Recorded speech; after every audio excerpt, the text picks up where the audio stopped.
Good morning everyone. Welcome to my full review of the new Honda C125 Supercub.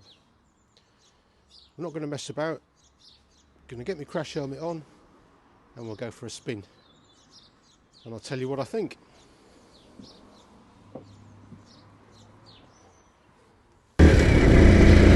So welcome along to the test ride. So straight away I want to get a few things clear. This is my bike, it's not on loan. I'm not beholden to anyone, and there's no bullshit on this channel. So if I don't like it, I will say. A completely honest, unbiased opinion. Even though I've paid my hard-earned money to buy it. So you can see I've got my Speedo app going, just so we can check the Speedo accuracy. Real-time GPS.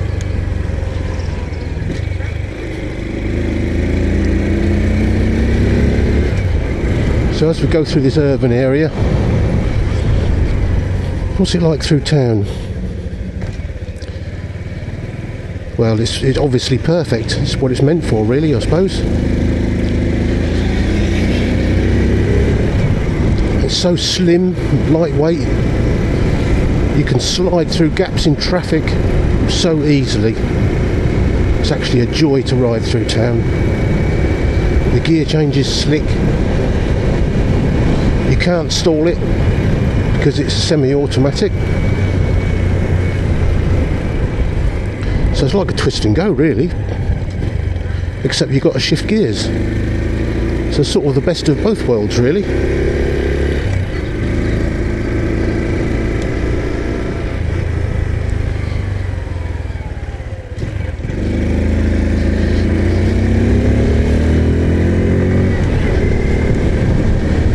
The one thing I have noticed is the indicator repeater light is very small and not very visible.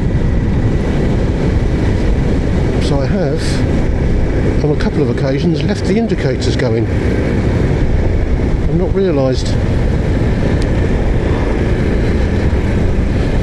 Not like my C90 that's got the it's the Japanese spec with the audible indicators. Go beep beep beep.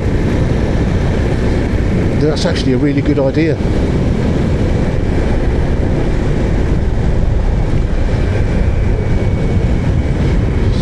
It's a 30 speed limit, so let's stick to 30. So we'll do 30 exactly on GPS. 29, 30, and it's reading about 32 on the Speedo. So as you would expect, it's a little bit optimistic.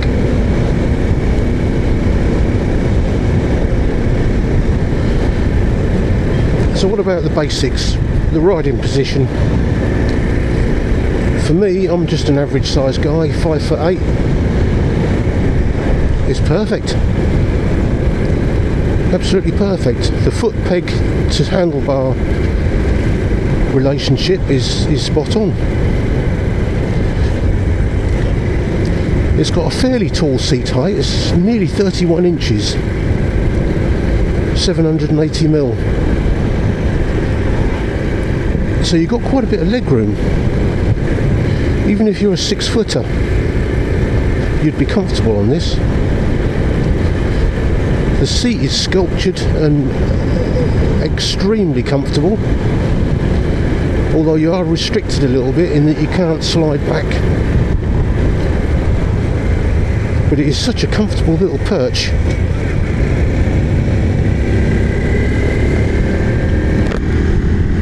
Mirrors aren't great, you know, you can see half your arm, but you just tuck your elbow in and you can see round, no problem.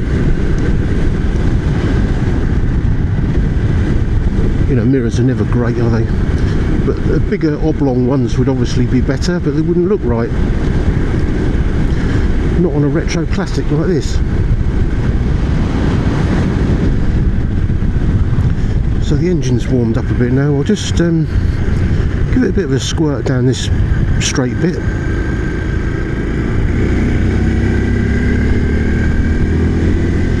So it's third gear.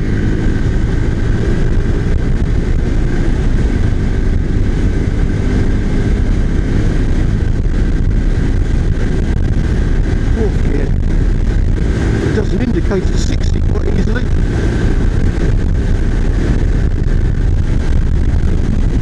That a true 56. So at the higher speeds it's 4 miles an hour fast.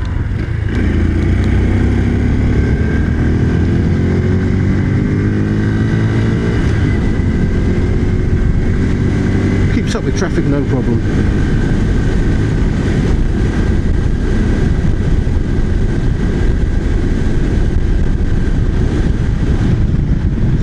Into a 40.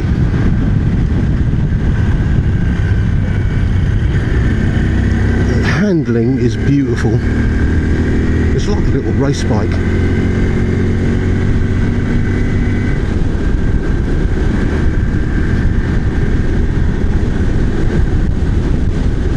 And the suspension is plush, soaks up the bumps without being too jarring.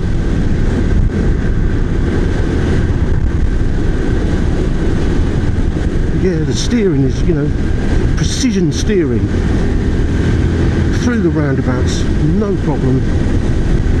You can pick your line to the nearest inch. Very neutral, doesn't understeer, doesn't oversteer. Really nice. So I've done nearly 300 miles in a week. The engine's loosened up quite nicely. Quite free revving. This is the newer, longer stroke engine, which, believe it or not, produces its power slightly higher up the rev range.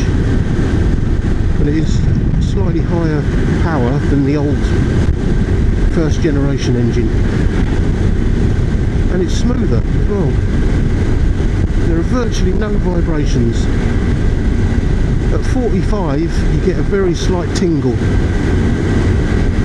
but by 50 it's gone.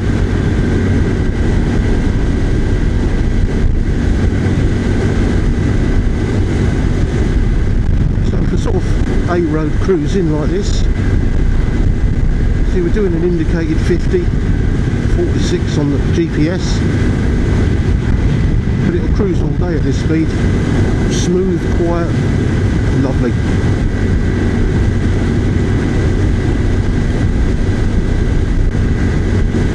The leg shields keep your legs warm. Just tuck your knees in a little bit and your legs are completely out of the wind. So from the waist down, I'm protected.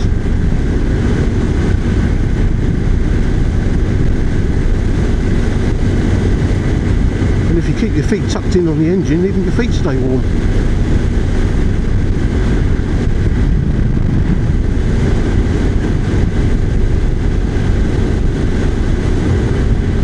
Yeah, I'm impressed at how comfortable the seat is.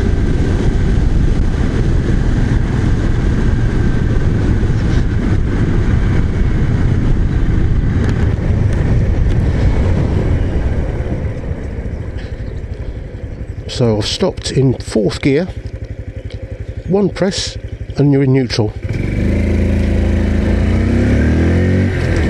It's called the round the world gearbox. It's quite a nice little design feature. Even the original Cubs had that. But it can catch you out, that, if you get to the traffic lights thinking, oh yeah, I'm going to stop in top gear, then the lights change and you've got cars behind you and you're in top gear, so you've got to frantically stomp down on the gears to get it back to first again, because it won't shift into neutral from 4th. It won't do it on the move. You've got to be stationary. I suppose that's a pretty good safety feature, isn't it?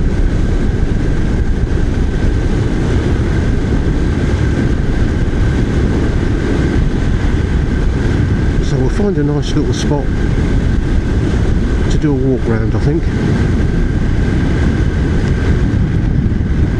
Just show you all the features, what little features it has, because it is quite a basic machine. It's got no traction control, anything like that. Not that it needs it. It's only a single channel ABS, so that just operates on the front wheel. No rider modes, nothing like that. But I think it's all the better for it. It's a retro classic at the end of the day.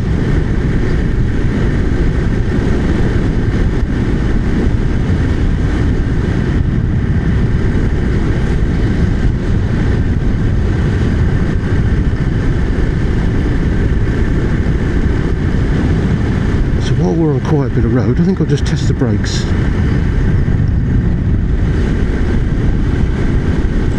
I might need to if this guy pulls out. No, he's not. Right, so we'll go. It's the national speed limit.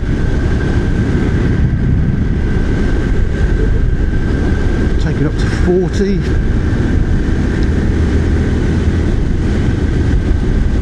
And full brakes. Oh yeah, crikey, they're pretty good. That was both brakes together. I could just feel the front ABS kicking in. So what they like separately. The front brake, now it's bedded in, is sharp and really controllable. It's got a lovely feel to it.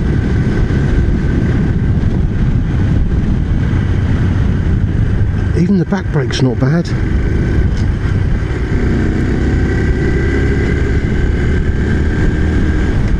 Yeah, I'm impressed with that front brake.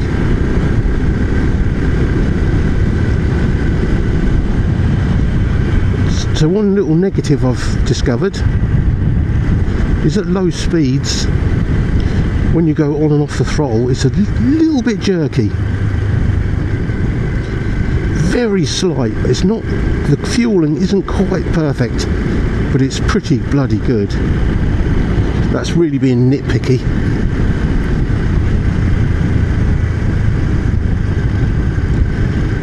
Yeah, it's very slightly jerky.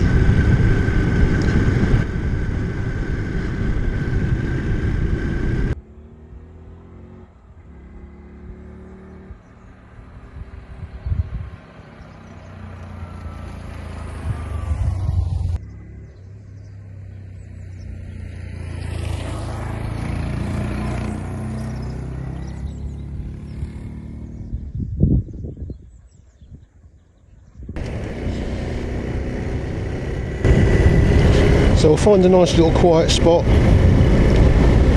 and do a walk round.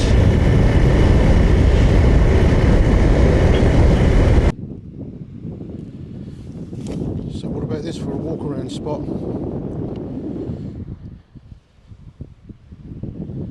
Can't get any more peaceful than that.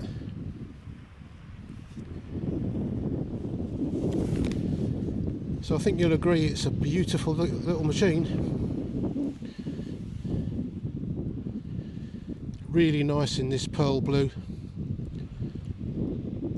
It is slightly metallic.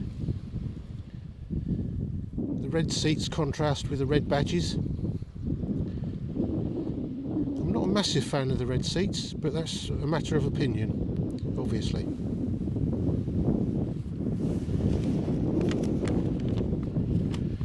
So I've written down a few specs. So this is the Euro 5 Plus 2025 model. These are £3,869 on the road in the UK.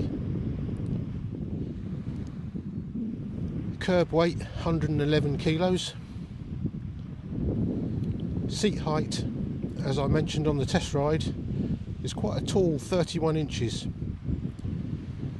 I'll just do a sit on it and you can see how tiptoey I am really.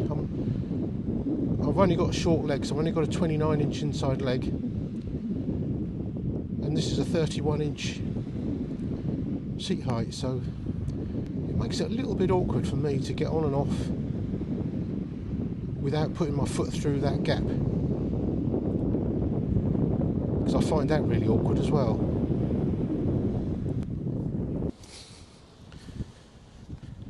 So to get on it, I've got to take it off the stand. Shame there's no side stand. I really would like a side stand. That passenger seat makes it awkward to get my leg over. I'm not very mobile, my hips aren't very good, so getting my leg through that gap isn't an option. I've got to swing my leg over. So you can see I'm just about flat-footed. Nice angle, leg angle, very comfortable. The bars are close to the body. Yep, very nice. Nice compliant suspension.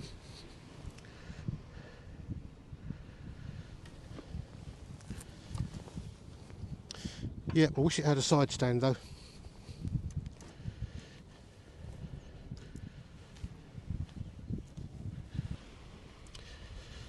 So we'll take a closer look in detail at a few things.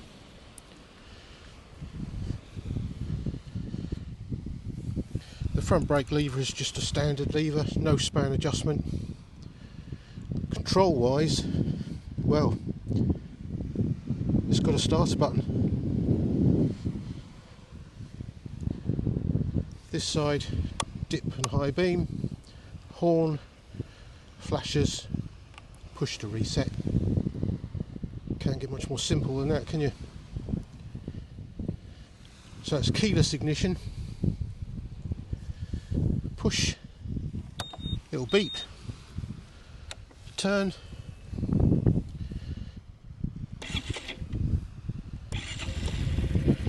And it hums into life. Beautifully quiet, smooth. So the controls are, the instruments are very basic as well. The ABS light stays on until you do about 10 miles an hour, then goes off. So you've got a fuel gauge at the top, a gear indicator, which I will demonstrate. First gear, neutral. So the second figure is the total, and the time at the bottom. So this little button has got trip A and trip B. Extremely basic, but that's all you need, isn't it?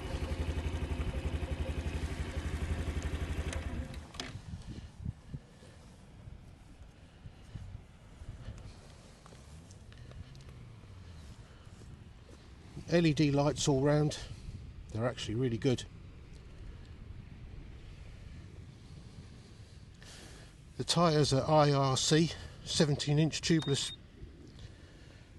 lovely aluminium rims. They've beautifully finished, these wheels, and these IRC tyres are actually really good.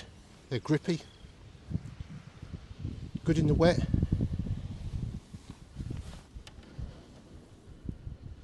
So a single piston Nissan caliper on the front.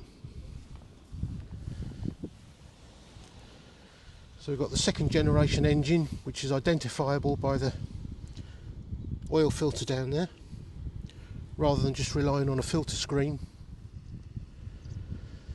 There's no sight glass anymore, that's gone. Just a dipstick. Pillion pegs, because you can actually take a pillion on this one. You couldn't on the Generation 1. Drum brake on the back, and all the better for it.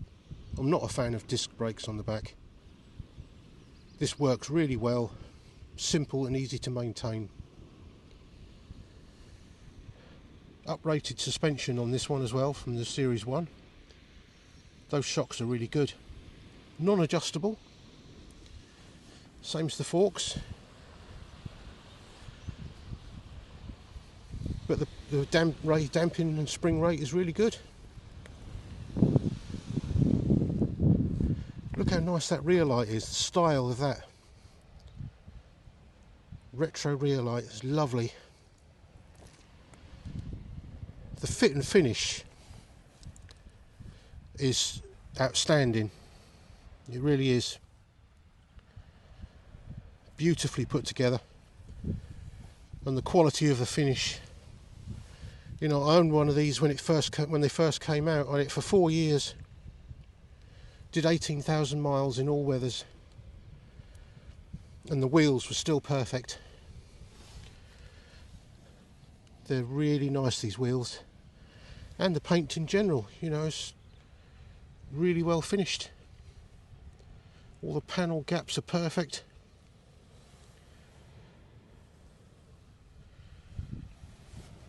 So under the seat is the fuel tank. It's got a little button under there. Press that, the seat comes up. So it's 3.7 litre tank.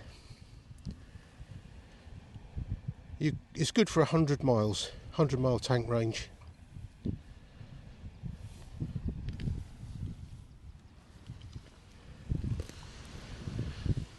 I've filled it up twice now, and I'm getting around the 160 miles to the gallon mark.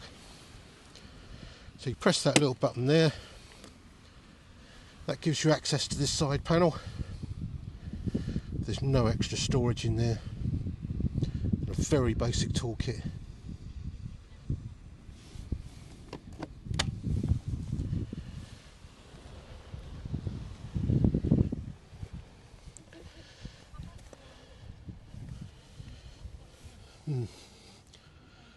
Don't know where those people are going. They're going to do some wild swimming, I think. So this side panel, this side, doesn't do anything. There's nothing behind there. And to get that open, you have to take this cover off. It's a right rigmarole. It's a bit of a waste of space, that is.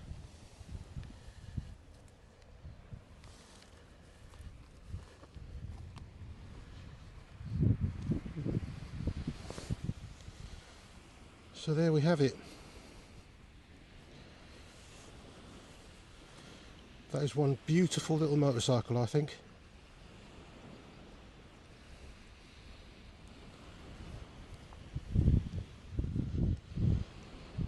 Get that passenger seat off of there though. I think it looks better without the passenger seat, and it makes it easier for me to get on and off.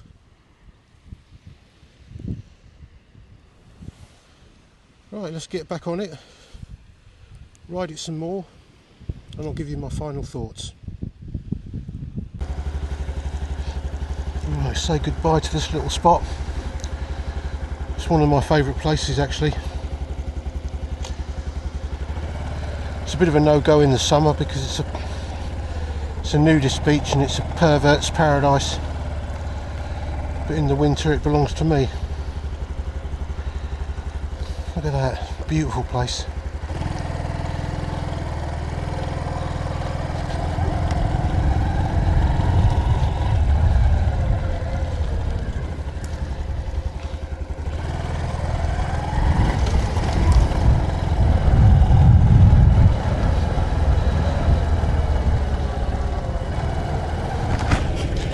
So to get to this spot you have to negotiate this rough bit of road.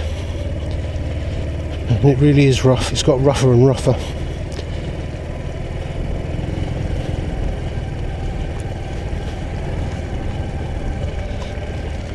And when it rains all these holes fill with water and the old bike gets a bit muddy.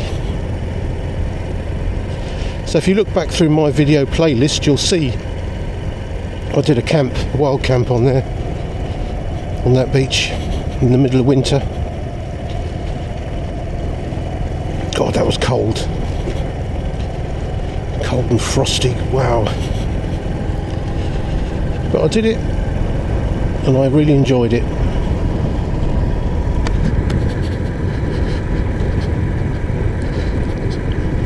So if you're new to the channel, please consider subscribing, because I get up to some interesting things. I don't just ride a Supercub around. I do stuff in the garage, how-to videos, and you know, bits of engineering and making things, fixing things, modifying. I do a bit of wild camping, moto camping. I try to keep the content varied. So hit that subscribe button if you think you might be interested in what I get up to.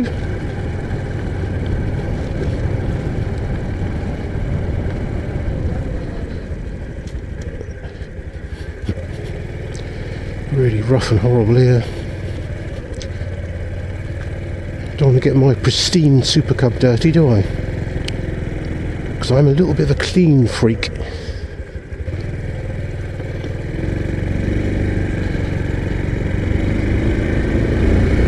Right, back on the open road. So let's just give you my final thoughts. Am I pleased with it? That's an understatement to say yes. It really is. I think it's the best thing since sliced bread. I absolutely love this bike. There are very few negatives, and I'm perfectly willing to overlook those negatives.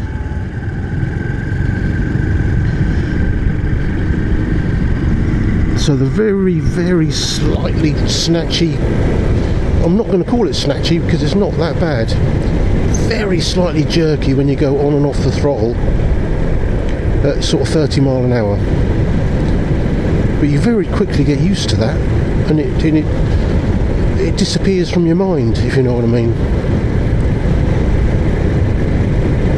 It's really not a problem. The biggest issue for me is the tiny fuel tank. It's only 3.7 litres. That's 1 US gallon. It'll do 100 miles, but when you get to about 80, your fuel light is down to the last bar and starts flashing. So you get terrible range anxiety.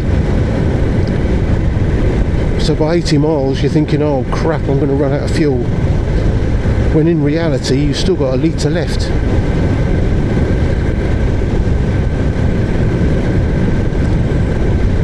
So yeah, the small fuel tank is my biggest gripe. Not such a big gripe is the single seat. I would like a dual seat really, just to allow me to slide backwards and forwards a bit more.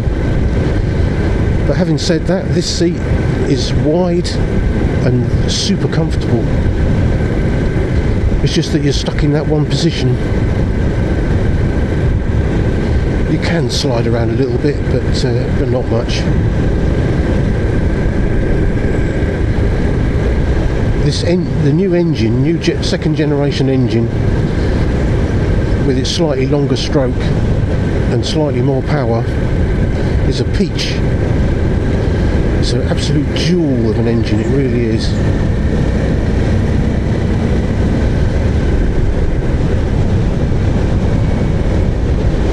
And it goes surprisingly well, you know, it does 60 easily. I'll get a few more miles on it and then I'll do a top speed run on this, and we'll see what the actual top speed is. But I know from my Series 1 bike, I actually put a bigger gearbox sprocket on that, and in the right conditions it would do 70. But of course it was slightly over geared.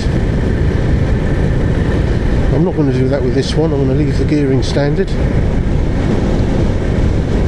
and I will be doing a few modifications to this one, namely heated grips is a bit of a must for the UK climate. a screen of some sort. Well, I've actually ordered one. I've got one coming.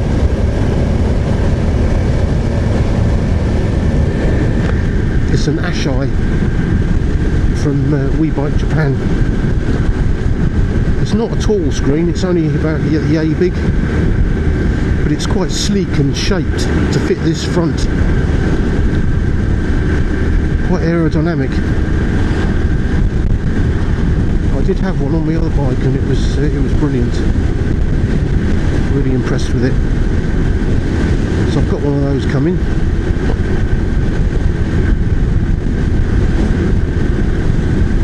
I need to make some sort of pannier rack, because I want to put panniers on the back and make the rack on the back make it bigger somehow. Maybe just bolt a lump of plywood to the back, not too sure yet.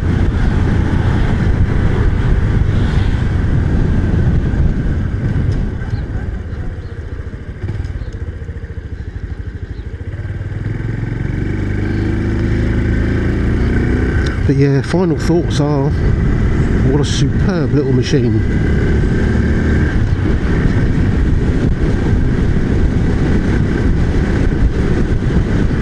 I've got no plans whatsoever to sell this. Most bikes I seem to have for a year or so and then I sell them. But I'm not selling this. This is a keeper.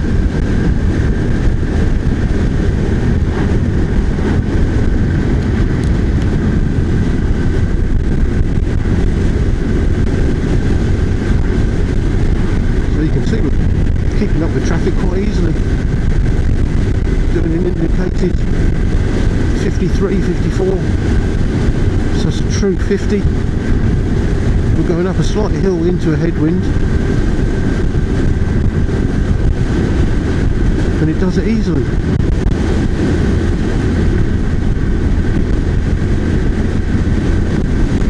I don't recommend motorways, but you can ride on the motorway and it will keep up with lorries. So this is a reasonably steep hill we're just approaching now. Just got to go around this left-hander and it starts to get steeper. Let's see how it handles that. Yeah, avoid the wet patch.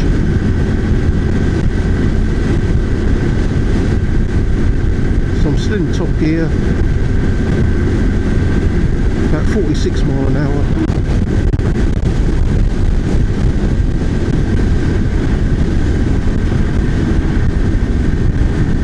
Keeping up with the traffic, no problem. This car is actually slowing me down. So it dropped a couple of mile an hour, that's all, in top gear. It's quite a nice torquey unit, because it only weighs 111 kilos, so the power to weight ratio is probably better than my well, it is much better than my Enfield Hunter 350. This is a nicer bike to ride, it really is. No, I like this roundabout sweeping through there. But this red car got in my way.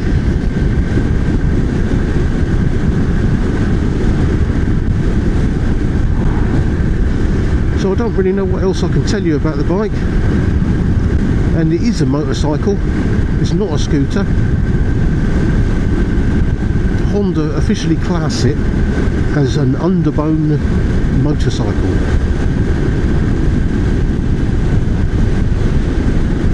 You know, people in the UK especially do call these, they like to call them mopeds or scooters.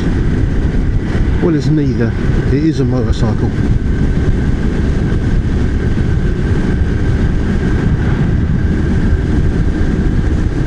And a very nice motorcycle at that.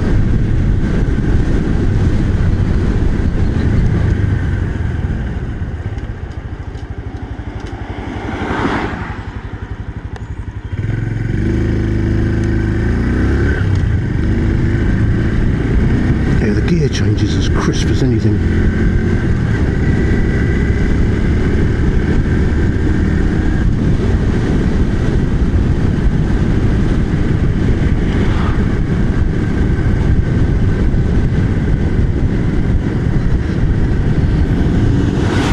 That's one of my favourite little sections of road just up here. And these people in the cars ahead are going to slow me down. Just going to let them get ahead a little bit.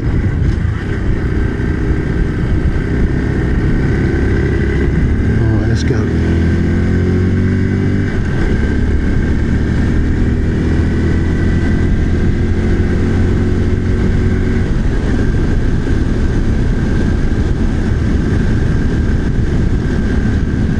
So there's a little roundabout, then a sweeper.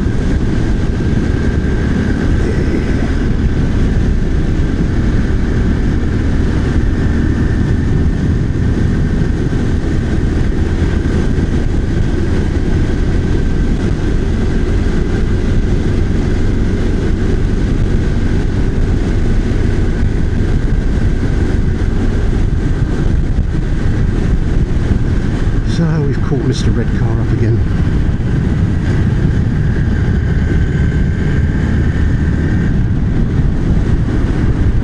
And that's the end of our fun. We're back in the 30 zone anyway. So now the fun's over, I think it's time to end the video. So if you've got any questions about the Supercub, get them in the comments and I'll try and answer them. If I missed out any of the specifications, just head over to the Honda website. Everything you need to know is there. So I will say cheerio and see you on the next one.